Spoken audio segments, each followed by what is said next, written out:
అర్థం కాని వాళ్ళు తిడుతున్నారు, ఇట్లా రకరకాల ఇవన్నీ వస్తున్నాయి.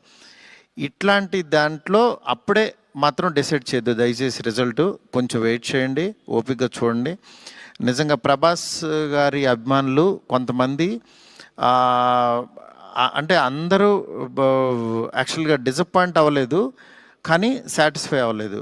బికాజ్ మేము ట్రైలర్లో ప్రభాస్ గారిని చూపించాం, ఏది ఓల్డ్ గెటప్ చూపించాము, ఇట్లా రాక్షసుణ్ణి అనేది చూపించాము, ఆయన యాటిట్యూడ్, ఆయన స్వాగ్, ఇవంతా ఎక్కువ ఆయన్ని ఎక్కువ పరిచయం చేసాం.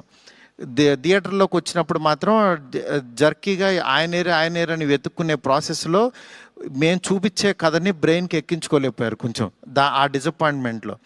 అందుకని నిన్న ఈవినింగు ప్రభాస్ గారి అభిమానులు చాలామంది ప్రెసిడెంట్స్ కూడా మాట్లాడారు నాతో, అన్న బాగా తీసామన్న సినిమా, ఆ ఓల్డ్ గెటప్ ఏమైందన్నా అది వస్తే కనుక మాకు చాలా హ్యాపీగా ఉంటుందని చాలామంది అభిమానులు